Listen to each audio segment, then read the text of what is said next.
This is PenDust Radio. Welcome, all you literati, you lovers of words and tales, you who need a break in your hurried, harried lives. We have a salve for your soul with stories imaginative and original. Short stories, riveting fiction, and wildly creative nonfiction. PenDust Radio. Definitely not the same old story. Please visit us at pendustradio.com. This podcast is a production of Rivercliff Books and Media. We publish literary fiction and creative nonfiction. Learn more at rivercliffbooks.com.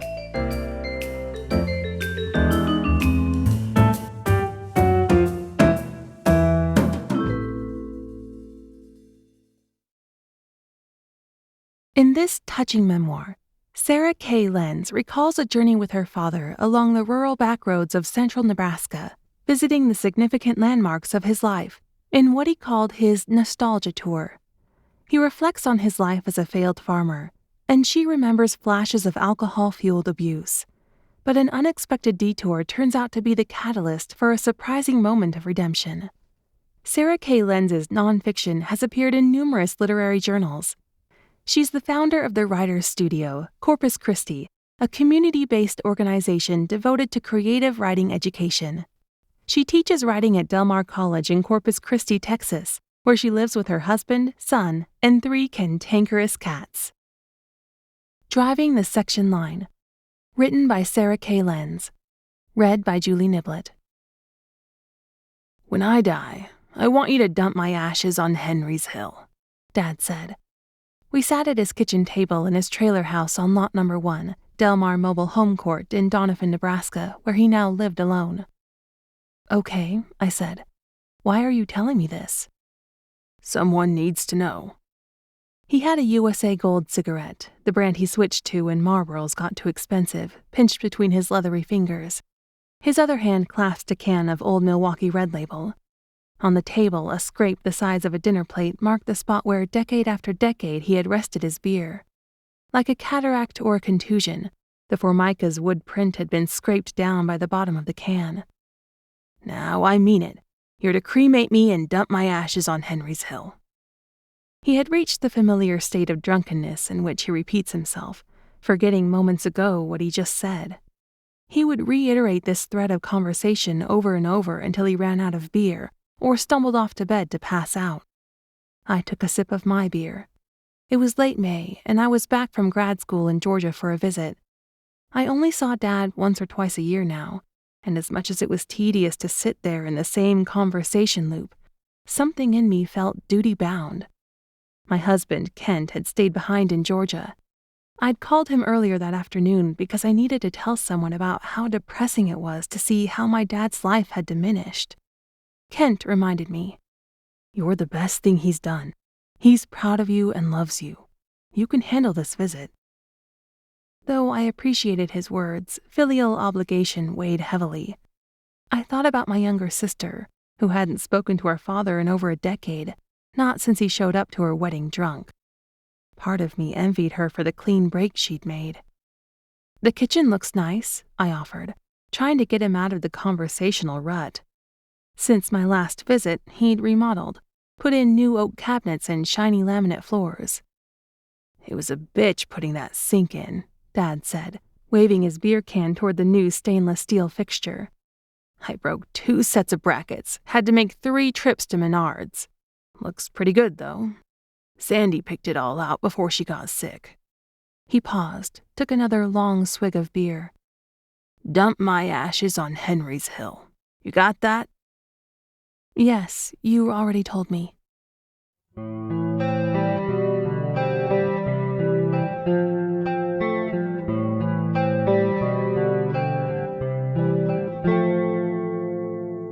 I wished Sandy was here. She'd been Dad's girlfriend. The last time I saw her, we sat at this same table drinking Diet Dr. Pepper, her favorite. She told me, "Your father doesn't have a malicious bone in his body. Sure, he drinks, but he wouldn't hurt a flea." She lived with him until she got sick last winter. A kidney infection had turned into sepsis, and she'd spent 3 weeks in the ICU. When I was visiting for Christmas last year, Dad had taken me to see her in the hospital. Because of the excruciating pain she was in, the doctors put her in a medically induced coma. I thought back to how heartbroken I had been for my dad that day. "Sandy, it's me, Roland. Sarah's here too," he said as he leaned over her hospital bed. He gently brushed her mussed hair from her forehead and kissed her. Her eyes fluttered open for a moment, but I'm sure they couldn't register what they saw. His eyes filled with tears. When he saw me watching him, I looked away, focusing on the coloring book pages hanging listlessly around the room, which Sandy's grandkids had brought. When we left the hospital, it was brutally cold. The wind blew full tilt from the north, rattling the flagpole's rope and pulley. In the car, Dad tamped a cigarette from his pack and lit it. My breath streamed out in cloudy wisps, mingling with his cigarette smoke. He finally spoke. "It sure is hard to see her like that, isn't it?" I nodded. Afraid that he was going to cry again, I stared at the empty parking space next to us, where someone had dropped a banana peel. It was splayed flat across the frozen asphalt, its blackened edges curled in on itself in frozen helplessness.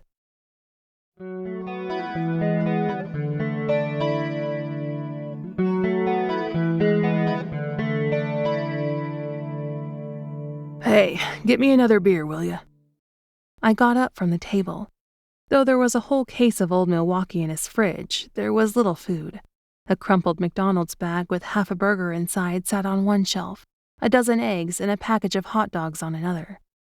"Do you miss Sandy's cooking?" I asked as I handed him a beer. "Every day." He belched, then cracked the new beer open and slid the tab sideways, a gesture I've seen him repeat hundreds, if not thousands of times. The next day, Dad and I went on what he called his nostalgia tour. We headed north for 60 miles, driving his 20-year-old Geo Prism, and ended up in Geranium Township at the top of Henry's Hill. It was supposed to be the highest point in Valley County. We stood at its summit just before the elevation dropped off into a ravine. A rotten fence post covered with lichen jutted from the earth, trailing a curl of rusted barbed wire. A few orangey cedar trees and smaller clumps of spiked yucca dotted the pasture. From that vantage, we saw what used to be our home place, 160 acres of farmland that, until my father lost it, had been in the family for 5 generations, since 1903. The 2-story farmhouse, red barn, and grain bins occupied a quarter-mile section. We took in the expansive cornfields and feedlots full of cattle, all the land that used to be his. It was a geographical center. Point your finger at the middle of Nebraska on a map, you'll land on it. It was my father's center, too. He was pulled there now, even decades later, as if by gravity or some other invisible force. I imagined shaking his ashes from an urn, and how they would scatter on the wind and land on the soil he used to plow. "Here's the spot." "Is it legal?" I asked Dad, wondering about who owned the land, about trespassing laws and burial laws. "Better to ask forgiveness than permission." He flicked his cigarette down the embankment, giving me something else to worry about. The combination of dry wind and parched grass was perfect for brush fires. The wind made a high-pitched groaning as it swept over the cottonwoods and made me feel spooked. It had a sinister quality, unlike any place I had ever lived, not like the soupy, humid air of the deep south, nor the arid air of Boise, Idaho's foothills.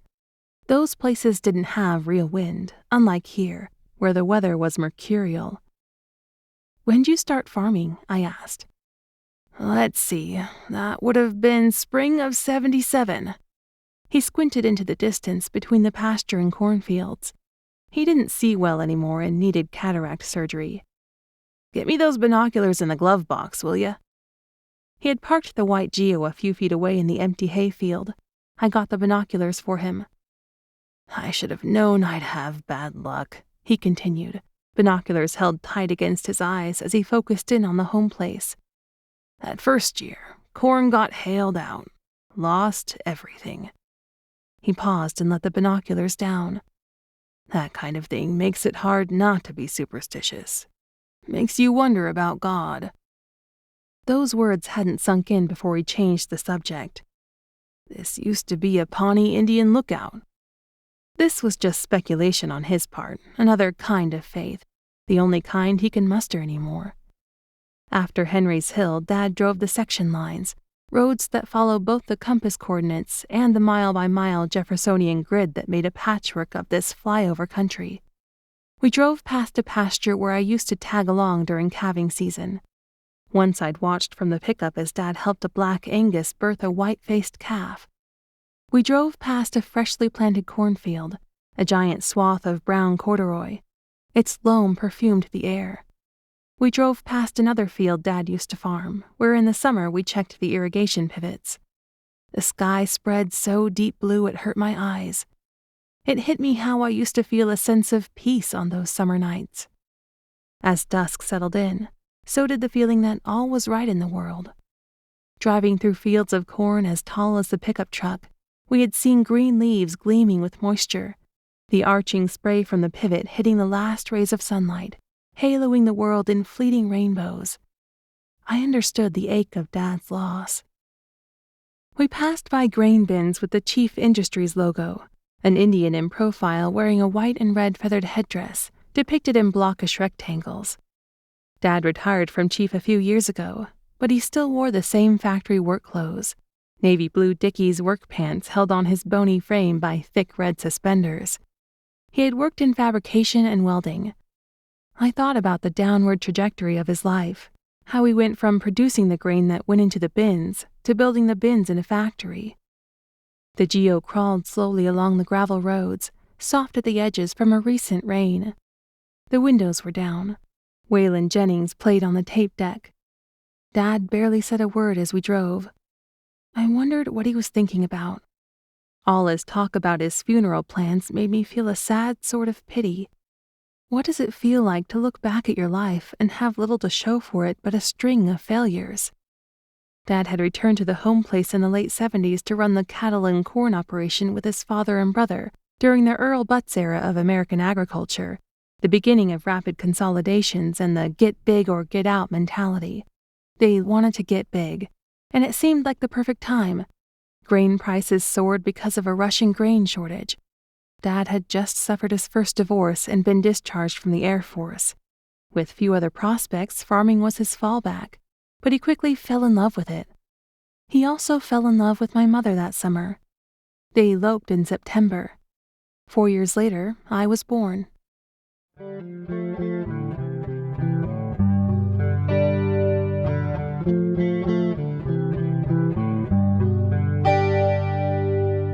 We passed another farmstead, a 2-story farmhouse surrounded by cattle feedlots.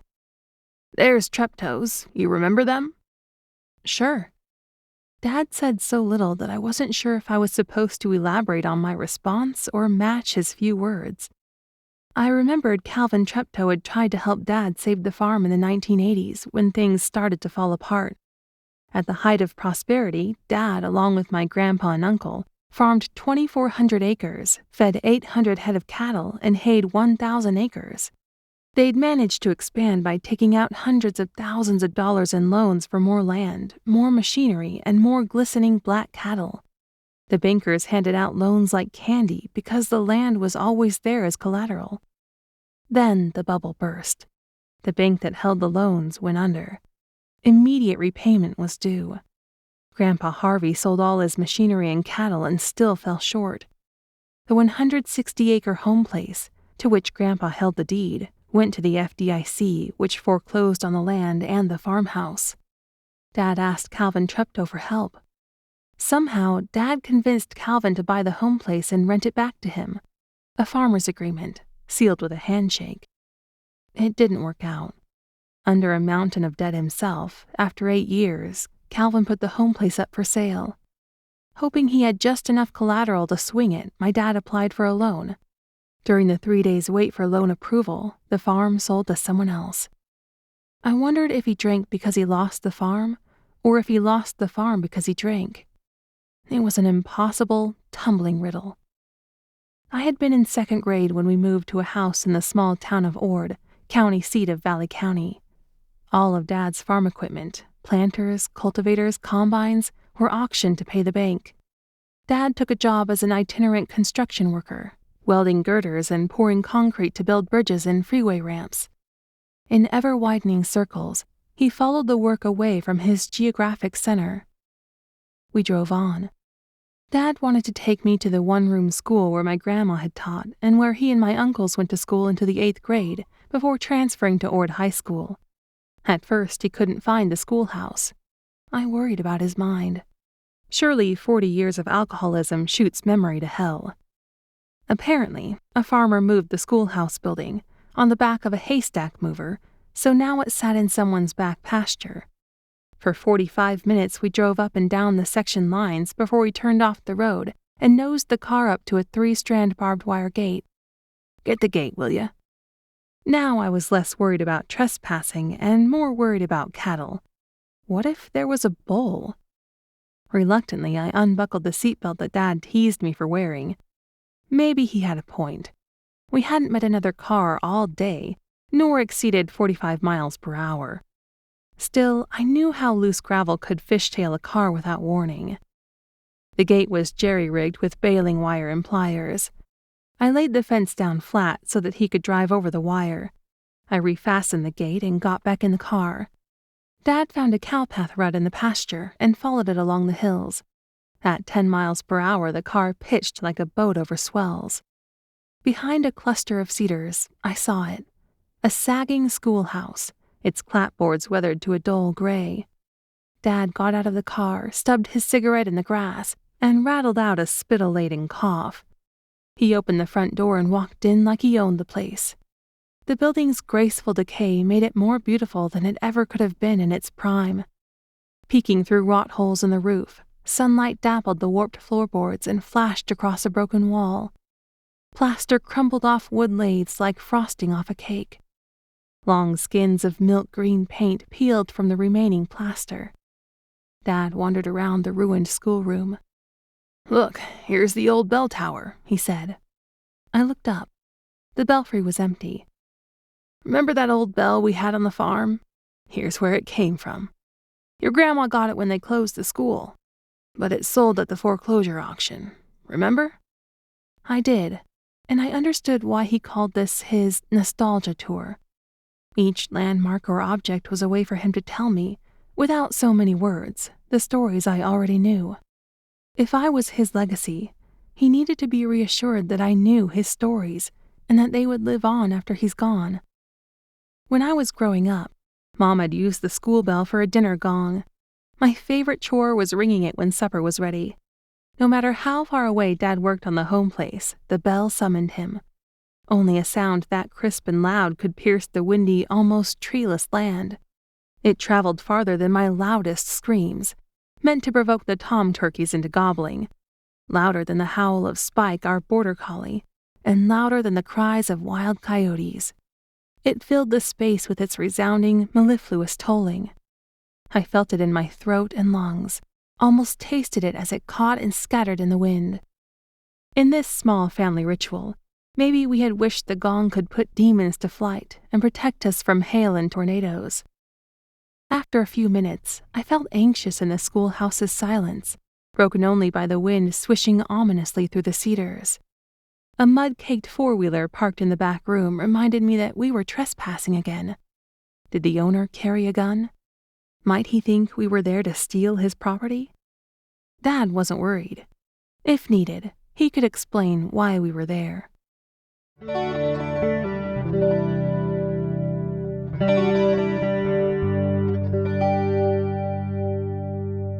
3 miles later, Dad pulled up to a row of ancient Osage orange trees a mile south of the home place. His weathered face matched the gnarled tree's wrinkled bark. He pointed to a field of corn seedlings. "There used to be a road here," he said. "I walked this road to school and back, straight across the section line." I tried to imagine my father as a child, but soon abandoned the idea. Instead, I thought about how things fade and disappear. Grandma used to pick the lumpy green Osage oranges. She put them in the bottom of her china cabinets and closets to repel bugs, but it seemed to me that, like the school bell, they protected us from other things too. Perhaps the Osages ordered off the evil spirits carried by those dry prairie winds. I wished they were in season so I could have taken some home with me. But even if they had been, I wouldn't have been able to get them through airport security. No one knows what they're used for anymore. We drove past yet another cornfield, this one planted in Cargill seeds. The test plot signs were already set into the ground at each row, the seed hybrid number printed below the yellow and black Cargill logo, a sideways seed that looked like a teardrop. "Hey, that's my old brand," Dad said. I remembered that too, but it wasn't a pleasant memory. Because Dad planted Cargill brand seed, his seed distributor gave him Cargill swag, trucker hats and jackets, even a yardstick. It was the winter of 1987, and I was a kindergartner. My mother was pregnant with my little sister. Mom had turned my old bedroom on the first floor into the nursery, and my new bedroom was relocated upstairs to the room that had been my father's when he was a boy. The room frightened me. Most nights when I couldn't sleep, I'd sneak downstairs to the living room where Dad drank beer and watched MASH reruns. He let me snuggle in his lap, breathing in his scent of tobacco and beer, earthy and malty, both sour and sweet until I fell asleep. After a while, any time I woke up alone in the room, I ran downstairs and refused to go back to bed unless Mom or Dad laid next to me until I fell asleep. One night when I tried to sneak downstairs, Dad ambushed me. He sat on the landing, a can of beer in one hand and his Cargill yardstick in the other. The yardstick was several inches wide, a quarter-inch thick and painted bright yellow and stamped with that teardrop-shaped logo. When he saw me, he cracked the yardstick, hard, on the linoleum. I burst into tears. He jabbed the yardstick at my bare legs, then tipped his head back, swigging the dregs from his can, then threw it down the stairs. The hollow can clattered as it bounced down the steps and rolled toward my mother, who was sitting at the kitchen table, too terrified to stop him. I cried gasping, hysterical tears, losing my breath as I tried to escape the dark terror of the room, only to be goaded back into it by the pokes and slaps of the yardstick.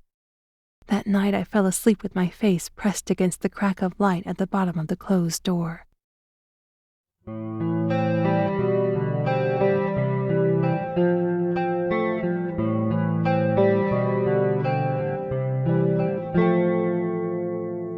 Do you remember that Cargill yardstick you used to have? Remember when you spanked me with it because I wouldn't sleep in my own bed? He glanced at me for a second, then clasped his hand hard on my knee, something he always used to do when I was little. "You know, I didn't hit you." "Really?" "I sure as hell made a lot of noise, though," he chuckled. "Scared the living shit out of you. If you have mental problems, you can blame it on me." He paused to take a long drag of his cigarette. "But I think you turned out fine. It worked, too. You always slept in your own bed after that." I wondered if he was telling me the truth. Maybe it didn't matter. He wouldn't have behaved that way if he hadn't been drunk, and the terror he instilled was traumatic enough on its own. Still, I never remembered fearing him after that, even when his fights with Mom got bad. My mother had toughed out her marriage with an alcoholic for lots of reasons: genuine love, financial precarity, a religious conviction that divorce was sin, and her belief that we were better off with a bad dad than no dad at all. By the time I was a junior in high school, I knew my dad was a drunk. When I played Hermia in the drama club's production of A Midsummer's Night Dream, Dad showed up on opening night drunk. Stale beer fumes hovered around him, which, based on my mother's disgust, might as well have been flies swarming putrefied meat. He didn't act drunk. It was only when he hugged me after curtain call did I get a whiff. "You were great up there," he said. I was just grateful he had seen me on stage. Between the constant drinking and the construction crew job that had him on the road, I felt nearly fatherless.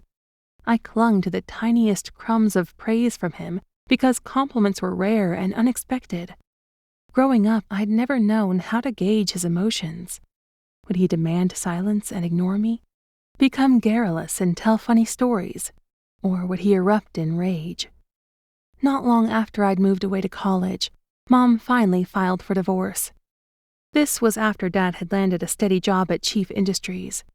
He had gotten a DUI after the company's annual Christmas party when driving home alone and drunk. He'd stopped at a four-way stop sign in the middle of the intersection. Because of the DUI, his license was revoked, and he could no longer commute to Chief. He moved out and rented a dive hotel room a few blocks from the factory and bought a second-hand bicycle to get to and from work. With Dad out of the house, Mom took the opportunity to finalize it.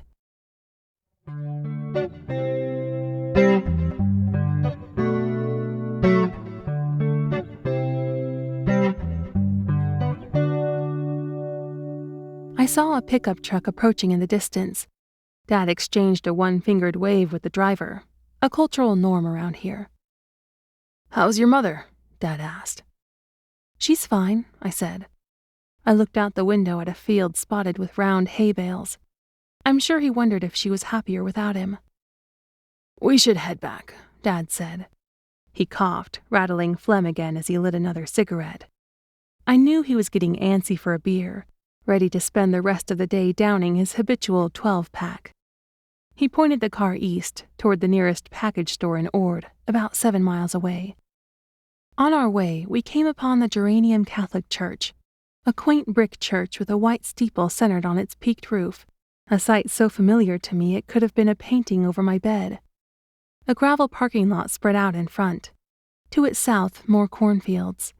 Behind the church, next to a small graveyard, stood a life-size crucifix. As a kindergartner, I rode with my mother every school day to meet the school bus. By driving the section line, we could intersect the bus route at the gravel lot of the church, cutting the circuitous route by 90 minutes. I remembered my fascination with the crucifix back then, with Jesus' graphically depicted agony. Dad pulled the car to a stop. I got out. The wind lashed the gray knit skirt I was wearing, whipping it against my thighs. I headed for the statue, realizing I had never seen it from up close. Rendered in black granite, Mary, Mother of Jesus, and Mary Magdalene knelt at the foot of the cross. Gazing at it, I thought about what strength it must have taken these women to watch Jesus' slow death on that cross. An anguished cry pinched Mary Magdalene's lips. Her desperate eyes gazed heavenward. I thought, I will lose my father even more slowly, like topsoil blown away by the wind. Though I'm not Catholic, I tried to remember the Hail Mary prayer. Only the last part came to me. Holy Mary, Mother of God, pray for us sinners, now and at the hour of our death. I liked the idea of Mary interceding for the dying, since I had been watching my father slowly kill himself for decades, poisoning his heart and lungs on a pack-a-day cigarette habit and pickling his liver with rot-gut beer. Pray for us sinners, now. Dad walked up behind me. He cleared his throat and spat a ball of mucus into the tall brome grass. "Did you know we have relatives buried here?" he asked. I shook my head. He showed me my great-great-grandparents' tombstone, dating back to the 1890s. I wondered why we hadn't visited the graves before, but then I realized you can only grieve what you've known. Neither of us had been inside the Geranium Church before. It closed when I was in junior high 20 years ago. Nailed-up plywood replaced a broken stained glass window. Dad walked up the cement steps to the entrance and tried the door. It opened. As we crossed the vestibule into the sanctuary, a holy hush took hold. The formerly blood-red carpet was dull with dust. Hymnals and prayer books furred with cobwebs sat untouched in wooden pew racks. Light streamed in through the remaining stained glass in beams of red, green, blue, and yellow. The nave looked frozen in time. I tried a small door to the left of the pulpit. A yellowed choir robe hung on a hook next to a small tarnished mirror and an ancient-looking fire extinguisher. I found it oddly comforting that this safety feature was still at the ready after all these years. I caught sight of myself in the mirror and was surprised by the guilty look on my face, as if I were somehow to blame for the failures and losses that had been following my father. When I turned to leave the room, I saw Dad opening the door to the confessional, opposite the sacristy. "I've only seen confessionals like this in the movies," he said. If you were Catholic, I asked, what would you confess? I wouldn't know where to begin, he said, a nervous chuckle gurgling in his tobacco-hoarsened throat. Okay then, if you were Catholic, who would you light a candle for? Sandy, he mumbled, and turned away from me to start up the choir loft stairs. When Sandy was released from the hospital in March, she was too weak to take more than a few steps at a time with her walker, even after physical therapy. Dad had wanted to take care of her, but Sandy thought she was a burden. She applied for public housing in the town where her son and grandchildren lived, 2 hours away from Donovan, and moved out. Sandy was Dad's most recent in a long string of losses. I followed him up the stairs. From the choir loft, we looked down at the life-sized crucifix. How's Sandy doing? I asked. Her mind's fuzzy, he said. I call her every morning. We have the same conversation because she can't remember anything from the day before. That's too bad, I said, blinking hard against the dust motes and my own tears. Well, it's just the same old, same old. Same shit, different day. On the way out of the church, we stopped in the vestibule. Dad looked up at a yellow nylon rope dangling from the belfry. I'll be damned, he said. What? There's still a bell up there. He tugged the rope. I heard a creaking, like 2 porcelain dinner plates being rubbed together, followed by the first clap, then another. Sounds just like my old school bell. He grinned like a schoolboy. Encouraged, he rang it again, putting his shoulder into it this time. He tugged the rope harder and harder, letting it slide through his hands on the rebound. He kept pumping, but now held on tight, letting the rope pull him off the ground. He kept ringing.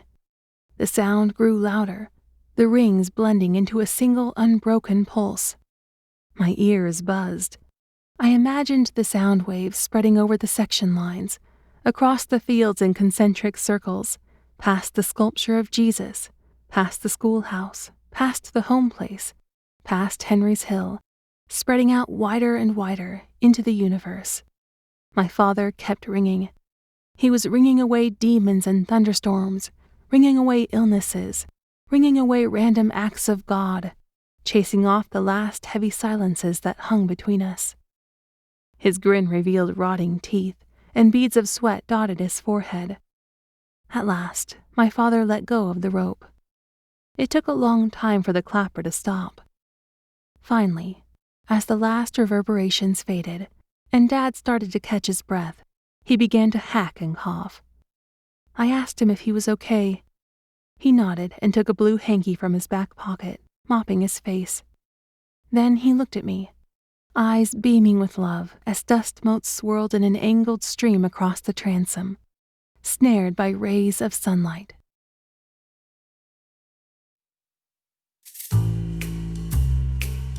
This story is copyright 2015 by Sarah K. Lenz. This recording is copyright 2020 by Rivercliff Books and Media. All rights reserved. Thanks for listening to this episode of PenDust Radio. For more information or to submit your writing to the podcast, please visit PenDustRadio.com. This podcast is a production of Rivercliff Books and Media. Learn more at rivercliffbooks.com.